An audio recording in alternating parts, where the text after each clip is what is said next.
Hello everyone and welcome back for the first time in a little while to the Elder Scrolls Call to Arms. This is actually an idea for a video I had back in Halloween, or at Halloween. Better late than never, I guess. And in keeping with the last time we did play this, however long ago it was, this is a more narrative focused little kind of setup. It's a little bit of a story being told in Skyrim, so some of the rules for a standard game are not going to be followed. And the setup is a group of Imperial soldiers defending the last remnants of a settlement that is being besieged by undead until reinforcements can arrive.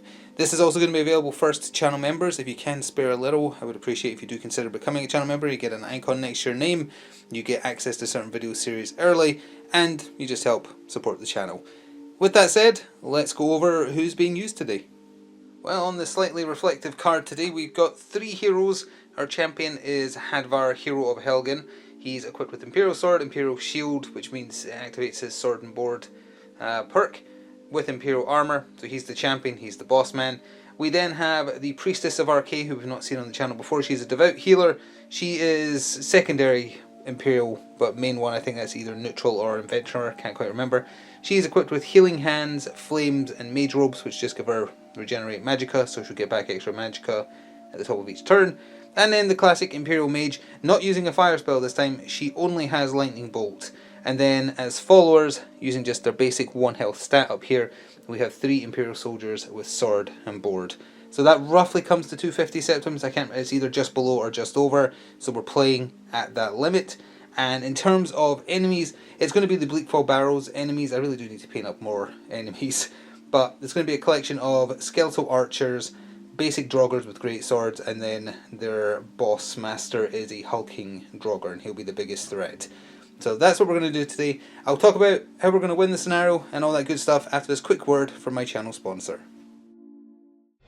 This video is sponsored by Noble Knight Games. Check out the video description below for an affiliate link that will take you through to their store, and it will help me out as well. Thanks. So here is the last remnants of this town that's been getting besieged by undead from an unknown origin. Hadvar and his troops have set up a last bastion of defense here, put up some barricades. The Priestess of Archay is looking after the last few surviving civilians, who are being represented by the civilian tokens back here. There's 3 of them. They're going to count each as having 2 health and a single yellow die for defense. So the enemies are going to be besieging from the one open part here. Everyone except the hulking Draugr is going to come on from there, even though skeletal archers are Path of Shadow, which would normally mean they want to put distance between you and take shots. Their goal is getting those civilians, so they are going to try and push through, kill Hadvar and his soldiers and get through. They're not going to hang back necessarily. So they'll push through.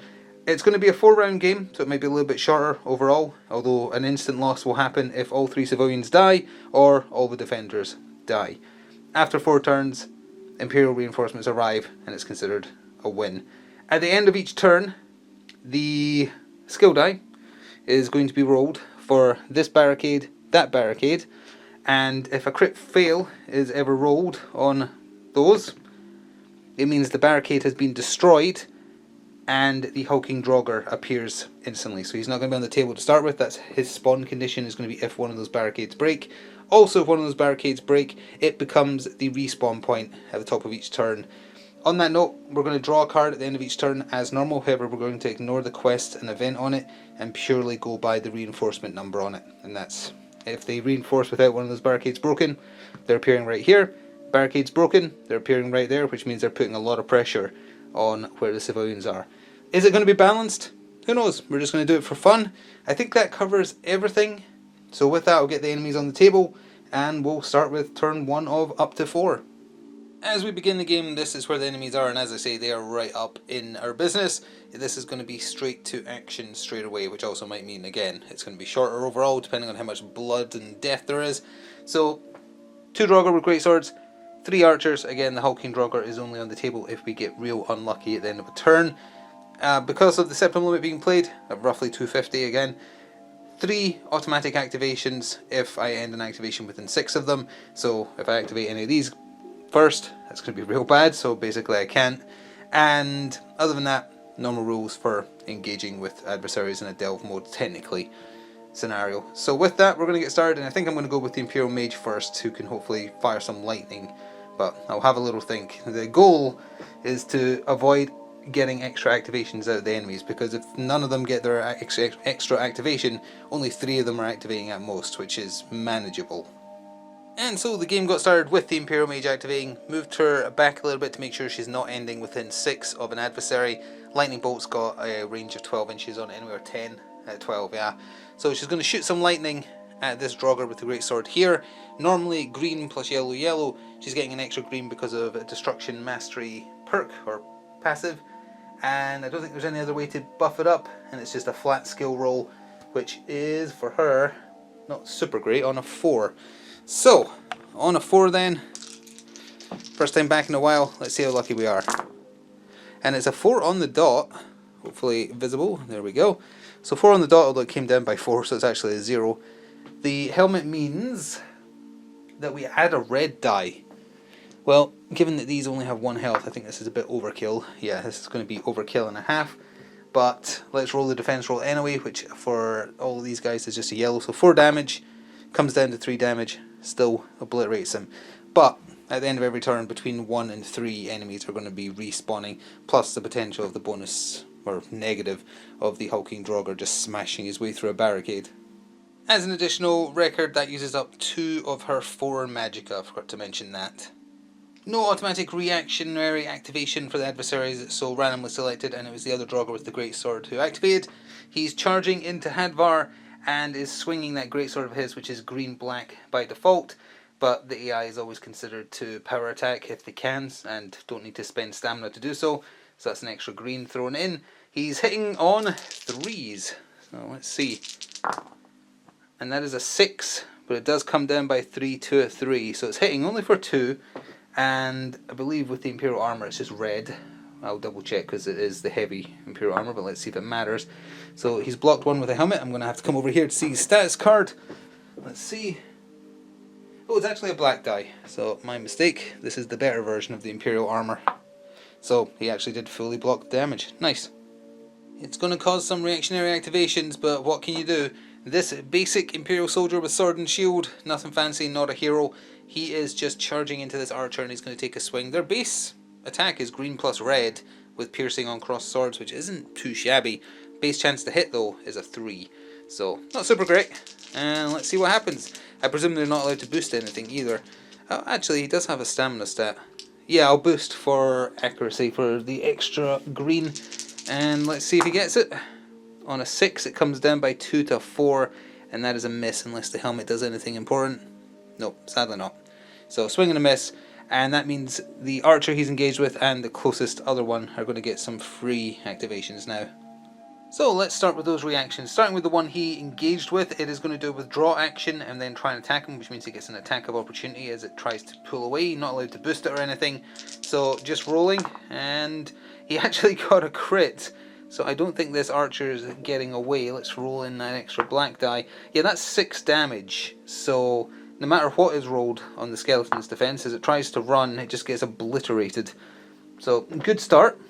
And then, this skeleton archer is going to fire at him and then move forwards. Because again, even with the Path of Shadow, normally they want to put distance, they want to go murder those civilians. So this archer is taking a shot and then moving. And for the skeleton archer, he is in short range, so it's green, yellow, yellow, and it's on 3s as well. Followers love the number 3. And that is an 8 that comes down to a 6, so that is a miss, but there is a helmet there. Can that help them? That just gives them piercing. Oh, I think they're allowed to do the accuracy boost, so just in case it helps. It comes down to a 5, still a whiff. And then for the second action of the skeleton, that's where he ended up, using that side of the adversary, or activated token, I mean, again, like I did last time, to show which ones were reaction activations and which ones were actually activations, to make sure that they get their guaranteed 3 without me forgetting. So we have our final enemy adversary activation for the turn. It is the other skeletal archer. He is going to shoot at the Imperial soldier in front of him, and then similarly move in, aiming for the civilians as soon as possible. Short range, so green, yellow, yellow. And that is a 6 that comes down to a 4. I think he needed a 3. Yes, he did. So, oh wait, again, keep forgetting they're allowed to boost, so they would boost for accuracy with that. Okay, so now it hits. 2 damage plus the helmet, so piercing 1. And our bog standard little soldiers have defense. Need to check if these ones have heavy armor. Let's see. Armor is just on a yellow, but if they get a helmet, they get 2 yellow. It's possible he'll live. Depends on the result of this. He blocks 1, but piercing handles that. So unfortunately, this Imperial soldier, bleh, takes an arrow to the head. And then the skeleton is just going to move in 6. So he's going to be basically next to the other one. So I've got a couple of activations now I can just do freely. Well, 3 actually, but I'm going to have the Priestess of Archay stay with the civilians. 1, because she's kind of meant to be healing them, and 2, in case that Draugr arrives, the hulking Draugr. So really I've just got the Imperial soldier that I moved, and he's now going to roll for an attack, boosting accuracy, and then we have Hadvar who's going to swing back against the Draugr that was trying to hit him. So, Imperial soldier against the skeletal archer, and that is a fail with a potion, so he'll heal back the stamina that he just used up, but unfortunately it is a whiff. And finally we come to Hadvar, Hero of Helgen. He is going to swing that Imperial sword, so that is green, yellow, yellow, and do I need to boost accuracy? He's hitting on a 4, it's pretty good. Yeah, I'll use a stamina for accuracy, and let's see what we get. That is an 8 that comes down by 3 to 5, so unfortunately he's whiffed. For his other action, since you can't attack twice in this game, he will throw up a block, I guess, because there's nothing much else for him to do. So we've reached the end of the first round. As I say, the Priestess of Archay, she's tending to the wounded and just comforting the civilians, so she's not going to turn and move or attack or anything. I want her back there. If a skeleton or a Draugr gets close enough, she'll absolutely use flames, but that's 6 inches, so she can't reach anyone from where she is. So she's just going to burn her turn, calming them down. There's the block token on Hadvar. So as we reach the end of turn 1, before we see how many reinforcements are coming on, we have to check to see whether either of these barricades fail. They actually did really well with their killing in that turn, so luck would have it that to balance things out, karmically speaking, one of these 2 rolls we're doing is going to be a crit fail. I see. Well, just for the record, would the other barricade have fallen also? Yeah, that was 2 crit fails in a row. That's not karmic balance. That's like getting slapped.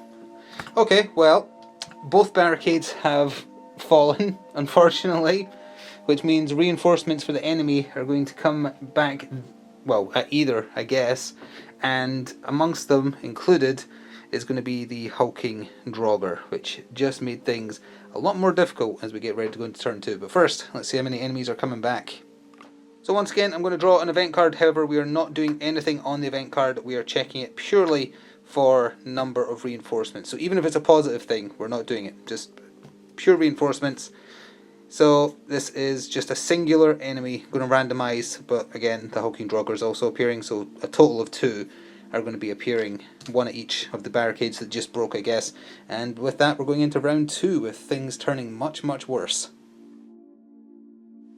As we begin turn 2, here's where the reinforcements have come on. The hulking Draugr is just about visible here, and of the 2 other dead ones, the Draugr and the skeleton randomized, skeletal archer came back, and he was the one who smashed the other barricade, so he's on that side.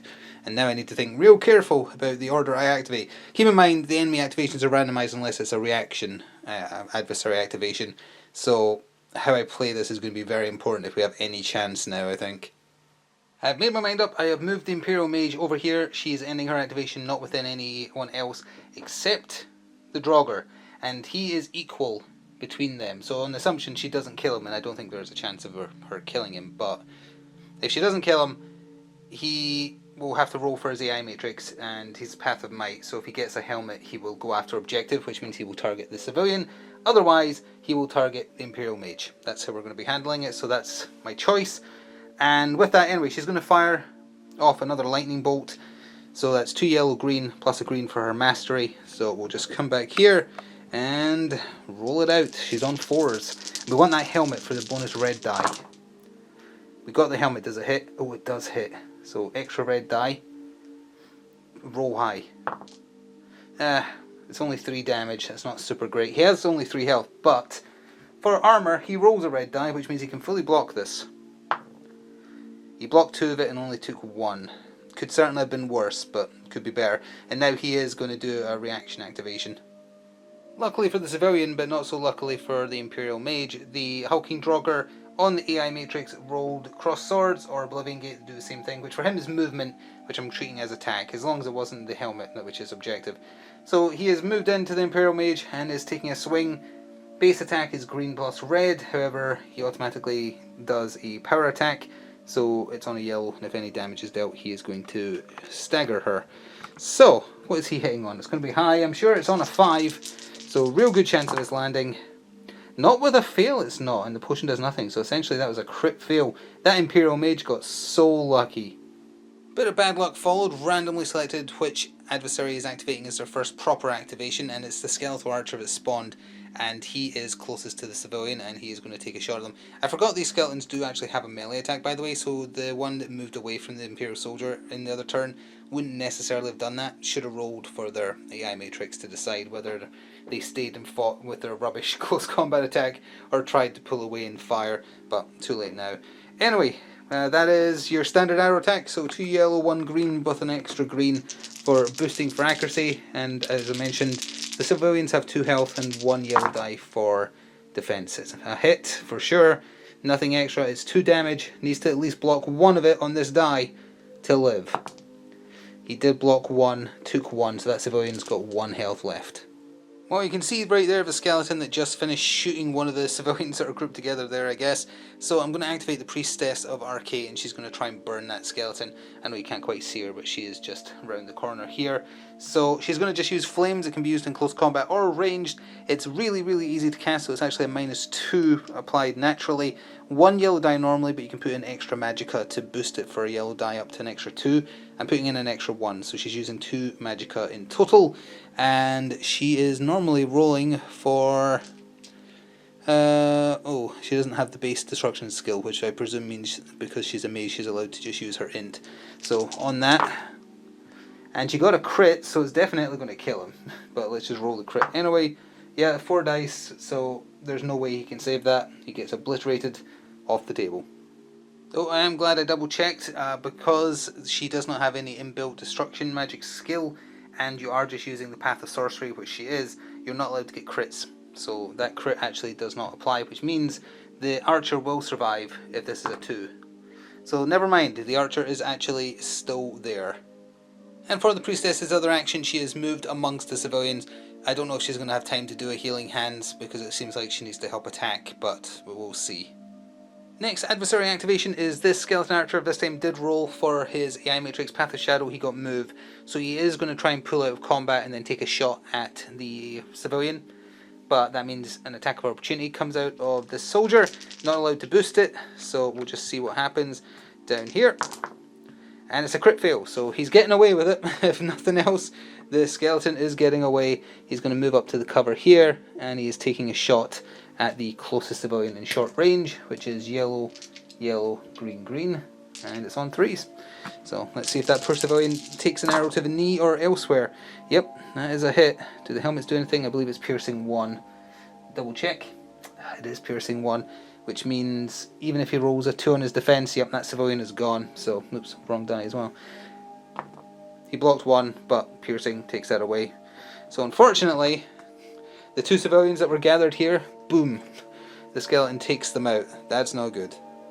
I'm going to activate Hadvar, and I need him to kill this Draugr. I'm going to use up his sword and board ability, where you use up his block token while initiating an attack with a sword and a shield, and it gives you an extra yellow and green die on top of what he's normally rolling for that Imperial sword, which is green, yellow, yellow. Not going to spend any stamina. Oh yes, so now I've activated him, that stamina has replenished. Let's see if he lands that hit. I need him to. That's a 5 that comes down by 4, so it absolutely is a hit. Does the helmet do anything? It does piercing 1.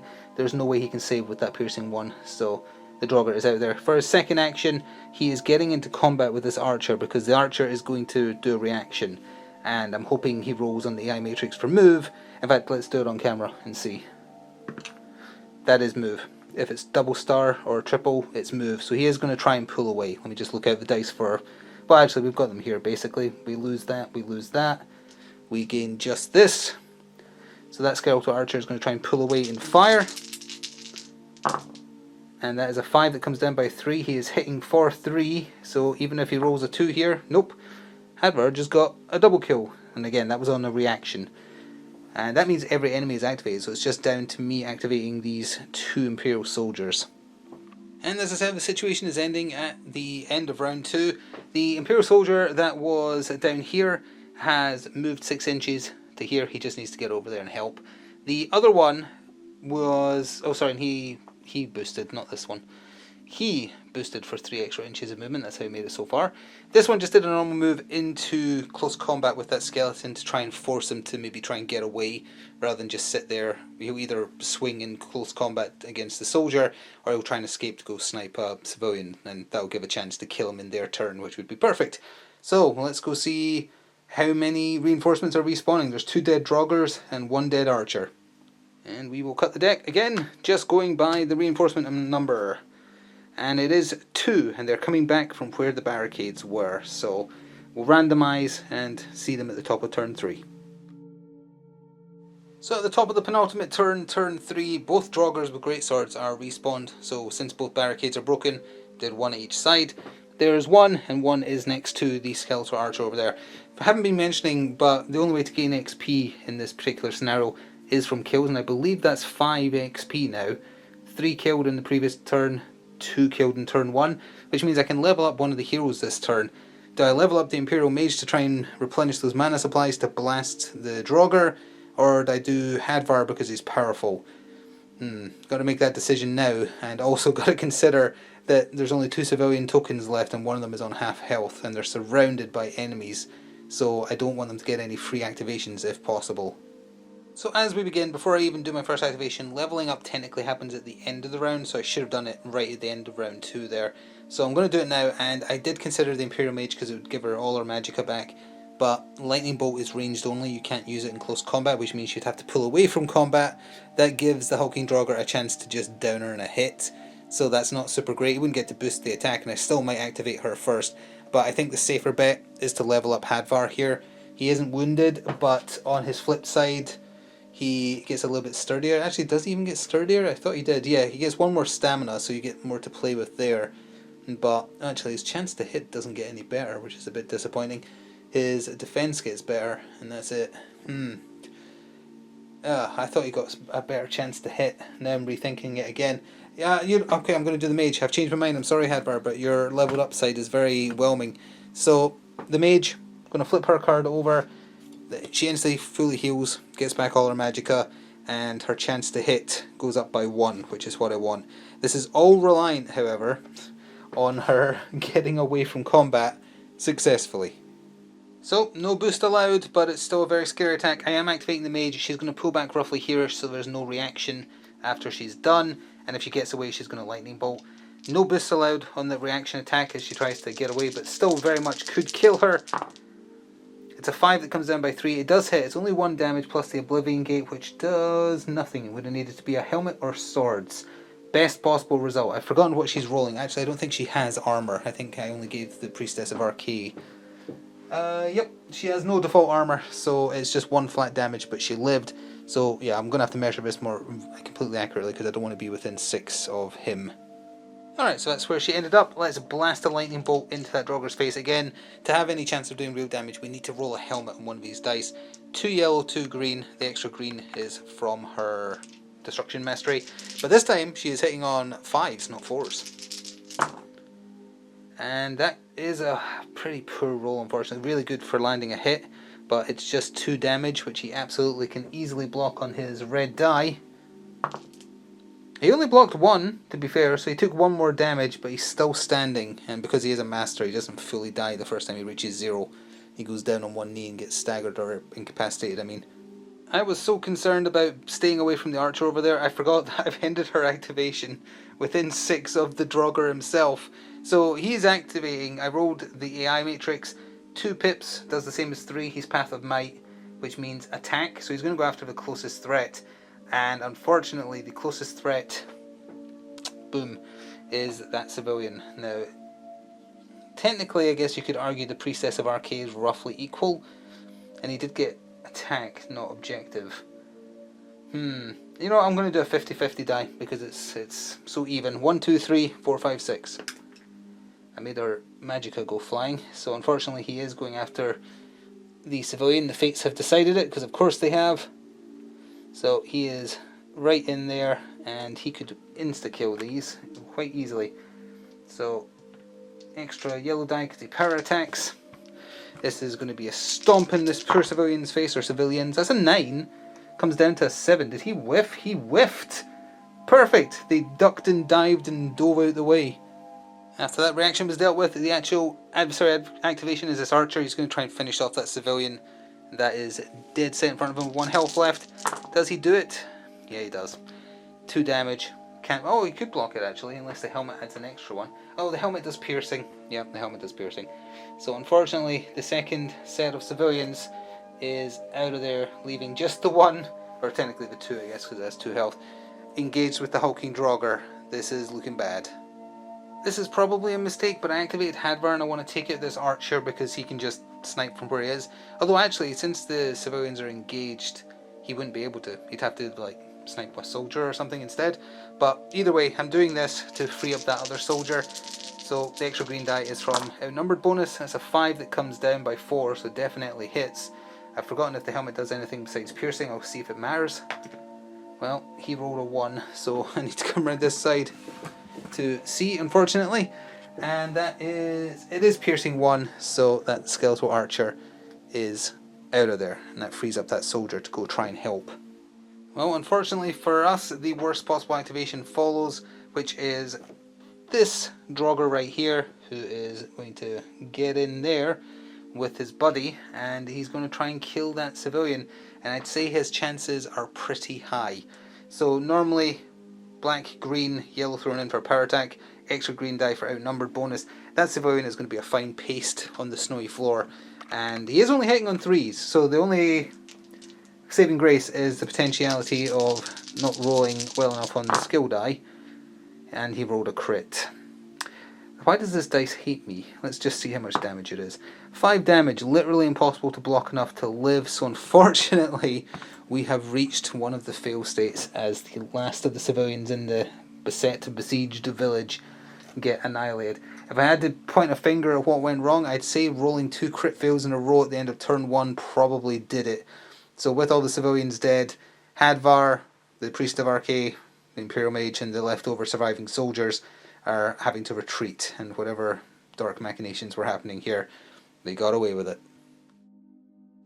And so the village now belongs to the undead, the Draugr's skeletons, and whoever was commanding them, and a fresh sacrifice has been made. So bad ending this time, and it has been a while since we played, as I said at the top of the video, so apologies if anything was done wrong. The rules for this game are very nuanced and annoyingly complicated in some instances, but hope you enjoyed it either way, and I hope to do more. I need to paint up some more adversaries. That's what I need to do.